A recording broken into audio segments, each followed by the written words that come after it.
Good evening. My name is Pakootas. I'm an enrolled member of the Colville tribe, which is just across the river.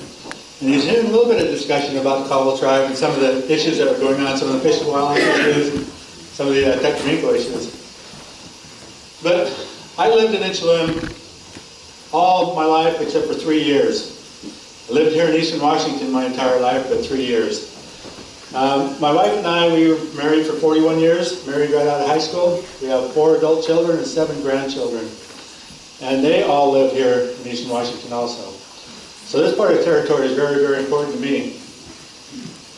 My wife and I, for 41 years, we've been coaching and mentoring our young people on the reservation and in the communities around us. We've had teams coming to Spokane, Colville, Kettle Falls, all the way around, boys and girls teams all throughout the years. But I've been on the tribal council, our tribal business council, for 16 years, chairman of the tribe for 5 years. And during that period of time, I went out to University of Washington and received my master's in business administration.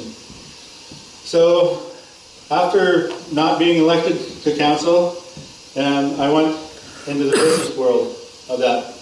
I started with the Kalispel tribe and opened up their wellness center that they have over at Pass, Washington, and helped them get that established, opened up their medical clinic, dental clinic, behavioral health clinic, and also their education and child facilities in that facility also.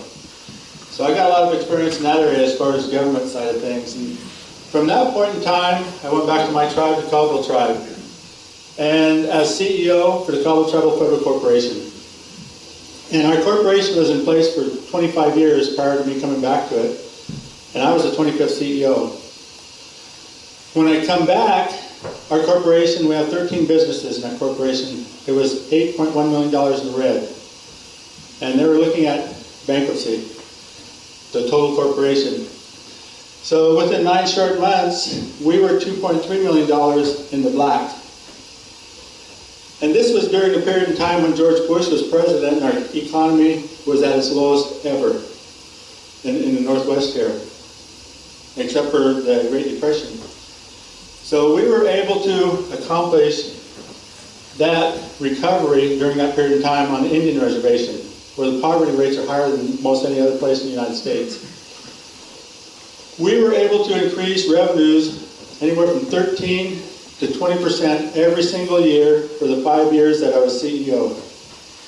We actually even started 5 new businesses during that period of time too. And as I said, this is when our economy was at its lowest in the area. So we're very successful at that. The way I was able to do that was, I understand budgets. There's some questions about budgets that come up. I understand budgeting on the government side and also on the business side. And if you want to believe it or not, there's wasteful spending in government, a lot of wasteful spending. And that's the very first place that I looked, is at the wasteful spending area. And start correcting that, and then you start improving your revenues upon that point in time. And I was able to do all of that without reduction of any kind of services that we were providing for our tribal membership or our tribal businesses at all. So I was very successful in those areas. So I worked there for 5 years. And it was during the period of time when I ran for Congress in 2014 too. And then I did fairly good in 2014, so I was convinced to run again in 2016. So I retired, or actually I didn't renew my contract with the Colville tribe to concentrate on the 2016 election a lot more. And that lasted about 4 months, and I was just going crazy. Couldn't stand anymore, so I went to find me another job outside of campaigning too. So I went to work for the Dispersed tribe in the same area, CEO for the Dispersed Tribal Enterprises. And they were struggling with their business at that point in time. They were distributing about $2.5 to $3 million from all of their businesses to their tribal council so that they could provide those services that the government is required to provide for their people. I was there for a year's period of time. My first year, my anniversary, I saved them $3 million in their budget. And at the end of that year, we distributed to the tribe $7.6 million, something that they never ever had before in the history of their businesses at all. And I looked at it the same way, that way, look for the wasteful spending, stop that, stop the bleeding, look for ways to improve your revenues. Today, I'm with the Spokane tribe as their CEO. I've been there for it's almost 3 weeks now. And I'm doing the exact same thing there. Looking at the wasteful spending, get that corrected, get that stopped, and then start looking at ways to improve revenues. And that's what I bring to the federal government, looking at that area. And some of the reason for that is today, Congress is setting another record. That record is being the most ineffective Congress in history. They're setting another record. They're breaking their own record over the last 3 years. Today, Congress is only working 112 days a year in session. That's all they're spending over in Washington, D.C. doing our work is 112 days out of the year. Another interesting tidbit also is they have the worst rating in history also. Okay? They have a 9% favorability rating from the American people. 9% of the American people see this Congress favorably. So that's what brings me to where I'm at today as far as running for Congress. And I have the experience, I have the education, and I sure have the compassion to do that. So I'd love to have your support in my election coming up November 8th. So if there's any questions, I'd love to answer them, and thank the American Legion for inviting us here tonight. Thank you.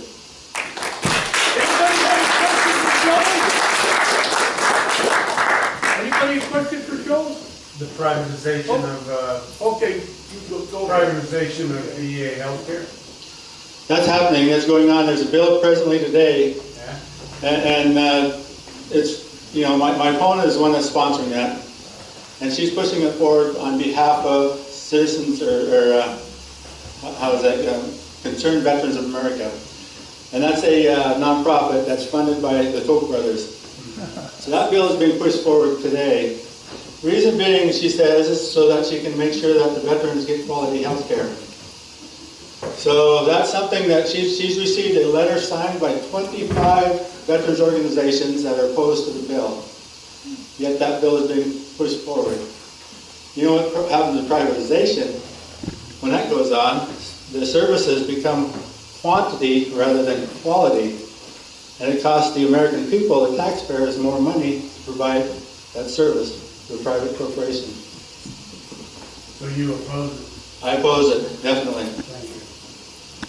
Okay, ma'am.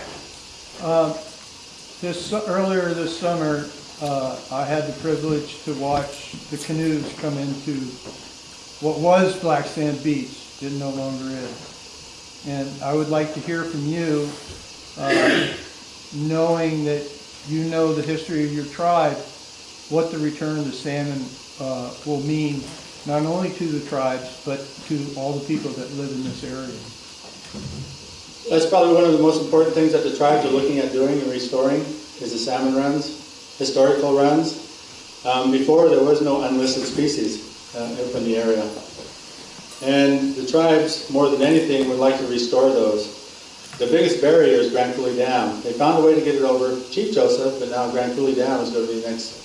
And the tribes up in Canada are all in favor of restoring those runs too, those historical runs. So they've been working out and protecting and rebuilding some of the habitat in preparation for that has been going on. Kettle Falls used to be the second largest fishery on the Columbia River back before 1941 when the final flooding was accomplished behind Grand Coulee Dam. Okay, Wes. Joe, one of the challenges that I see in your position, whether it's you or Kathy in that position, is that you are always forced to raise campaign money and you're always forced to campaign.